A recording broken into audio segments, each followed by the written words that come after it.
We've been talking about Godolkin for quite some time, and in a way we've been predicting what kind of character he would become. Getting used to his powers, to his presence, and to the threat he represents, even before we actually saw him for real. And now, a character like that has one clear purpose: to decimate the pack, as Polarity said. Though maybe there's something more hidden behind that goal, something deeper that connects to the bigger picture. Because we have to remember that being the first season of Gen V, it only gave us small cameos, especially near the end. And of course, I'm talking about cameos from the main characters of The Boys, the ones that truly shape that universe and remind us of how small this new world still is in comparison. Yet in this second season, there's someone who finally takes on a much more impactful role. Sister Sage, a character perhaps way too underestimated for how crucial she actually is in the fourth season. And today we're going to build a theory that might explain what her real objective could be inside this strange relationship with Godolkin. An objective that could make the two of them incredibly strong, united by a plan that technically works, that feels real, and that many of you have already guessed in the comments.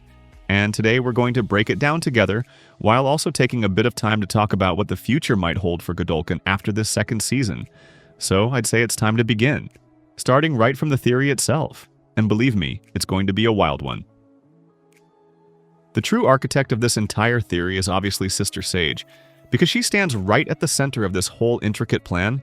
We see her in the second season of Gen V involved in a strange and fascinating relationship with Godolkin, a bond that feels both physical and cerebral, something that seems to transcend even the boundaries of their bodies, because technically they don't even share the same form. Yet somehow they manage to connect, and it works, it really works, as if their minds are completely in tune. They seem tied together, they've clearly talked a lot, they share intentions, they share strategies, and we can almost sense that there's a kind of mutual recognition between them, a silent understanding that goes beyond words. Now we must remember who Sister Sage actually is and what makes her power so unique. Because unlike many other characters in this chaotic world of soups, her ability isn't flashy or explosive, but maybe, just maybe, it's the most powerful one of all. She's unbelievably intelligent, almost frighteningly so, the kind of intelligence that doesn't just understand things but manipulates them, bends them to her will, and that's exactly why someone like her could stand beside someone like Godolkin, because even if he's dangerous and unpredictable, she can read him, she can control him, she can make him believe that everything is part of his idea, when in reality it's part of hers, and that's where the brilliance of Sister Sage truly shines. Now, this idea of intelligence is not just about knowledge, it's about dominance, because in a world where brute strength is everything, intelligence becomes the most refined form of power. And the relationship between Homelander and Sister Sage is the perfect example of that strange balance. We're talking about the most powerful being alive paired with the most intelligent mind in existence. They need each other. But if we're being honest about who's really in control, that person is Sister Sage. And the end of Season 4 proves it clearly. When we see Homelander breaking down, spiraling into despair, it's Sage who keeps her composure, who reveals through her calmness that every piece of her plan is falling exactly where it should. She knew what was going to happen long before anyone else.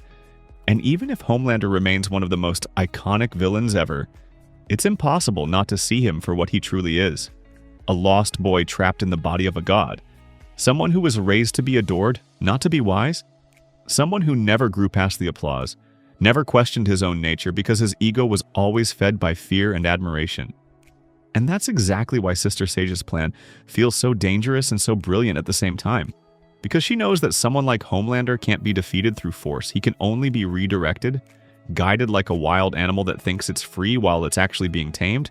And that's where Godolkin becomes the perfect weapon. Not a soldier, not a servant, but a tool of influence, an instrument to bridge the gap between her mind and Homelander's impulses. She could use Godolkin as a psychic channel, a link capable of entering the emotional core of Homelander and reshaping it from within. A subtle manipulation that doesn't break him but bends him, transforming his rage into loyalty, his chaos into purpose, all under her command. And if this plan were to work, it would mean absolute control, not just over the most powerful soup alive, but over the very symbol of power itself. Because Homelander isn't just a man, he's an idea, a myth. And bending that myth to her will would turn Sister Sage into something even greater. A mastermind hidden in plain sight, ruling the world through the illusion of someone else's dominance. So yes, when we talk about this theory, we're not just talking about an alliance, we're talking about an orchestration. A plan built on intellect, manipulation, and perfect timing. A plan where Godolkin is both pawn and weapon, where Homelander becomes the unwitting puppet, and where Sister Sage stands behind the curtain. Calm, silent, calculating every move with the precision of a god who doesn't need to show her strength, because her true power lies in making everyone believe they're acting by their own will, when in reality they're all playing her game. Before we go any further into the theory, there's one small thing that needs to be said, because even if this plan between Sister Sage and Godolkin really makes sense, I don't think it will ever actually happen, and I'll explain why. Because what we're talking about here is a scenario where Homelander is no longer himself, but becomes Godolkin, and that's already something hard to imagine. Still, the logic behind it is solid. It could really work if we followed the reasoning step by step, because Sister Sage, as we've already said, is brilliant, manipulative, and always 10 steps ahead, and Godolkin, on the other hand, has the kind of power that no one else in this world seems to truly understand. The power to enter someone's mind, to take full control. Not by convincing them or influencing them, but by literally replacing them, by living inside them. And that's what makes this plan so terrifying, and at the same time fascinating. Now, I also believe that Sister Sage will have a big role in the next season of The Boys, because if this plan ever goes wrong, and if she really tries to manipulate Homelander through Godolkin, that would probably be the end of their alliance. And knowing how unstable Homelander is, it wouldn't be surprising to see him lose control, to see him eliminate her completely, because that's how he reacts when someone threatens his position. But even if the plan doesn't work, it still makes perfect sense because it's something that Sister Sage would absolutely do. Using her intelligence and the power of another person to build a system of control that could work even against the strongest being alive. And one thing we have to underline is that Godolkin, or rather Cypher, because that's who he really is deep down, has always been obsessed with powers, with how people use them and how they waste them. He's disgusted by how Supos receive their gifts when they're young and then never study them, never refine them, never evolve. While for him, power is something that must grow, that must be explored, something that needs discipline, focus, and effort. That's why he helps Marie, because her powers were always extraordinary. She just didn't know how far she could push them. And with his help, she unlocks something even greater inside herself. And now imagine applying that same logic to Homelander, who's basically the perfect experiment, the ultimate version of a soup, but also someone who never learned to evolve, because Homelander has always lived as a celebrity, as an icon. He's powerful, yes, but also spoiled by his own fame, by the way people worship him, and that makes him lazy, static, a god who never trained, who never pushed his limits, who uses his strength only to dominate, never to grow.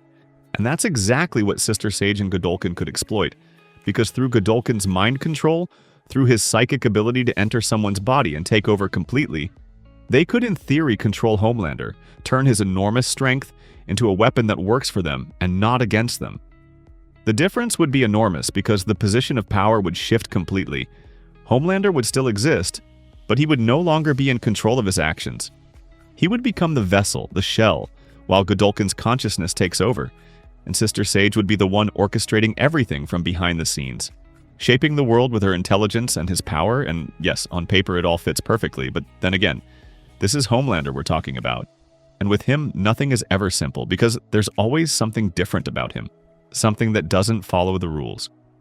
We've already seen it with the virus, the one that kills every soupy who has compound V in their blood, and yet it doesn't affect him. Because he's built differently, his body rejects weakness. And it wouldn't be strange if the same thing happened with Godolkin's powers. Maybe his mind is resistant, maybe his brain chemistry just doesn't allow anyone to get inside. Maybe he's simply beyond control, and that's why, even though the theory is fascinating and perfectly possible, I don't think it will ever actually happen. Because Homelander was never meant to be controlled. He was meant to be chaos itself. Something that no plan, no power, no intelligence can truly cage. And this is exactly where we arrive at the last part of this video, and yes, it's a bit of a sad one, because for me, Godolkin is one of the best built characters overall. Even though compared to others, he's had much less screen time, but at the same time, in this final episode that we're all waiting for, I truly believe he has to die. Because he's simply too inconvenient as a character, and the story can't keep him around forever. especially when the real unsolved problem, the one that can never truly be defeated, is Homelander himself. So someone like Godolkin, one way or another, has to go. Maybe he ends up again lying in a hospital bed, completely paralyzed. Or maybe he's killed directly by the group of young supes from Godolkin University. Or maybe he dies because of a surprise cameo from another character like Butcher or Homelander or anyone else. But in one way or another, he just can't stay, because his presence is too uncomfortable, too unpredictable, and too dangerous for the balance of this story. Of course, that would also be a loss for Sister Sage, since she did have some kind of relationship with him, though knowing her, it's hard to imagine she ever truly cared about him on an emotional level.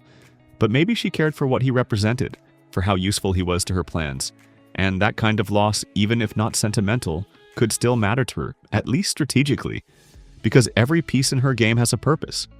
And Godolkin was a piece that gave her real leverage over the others, especially in her long-term goal to reshape the power structure around her.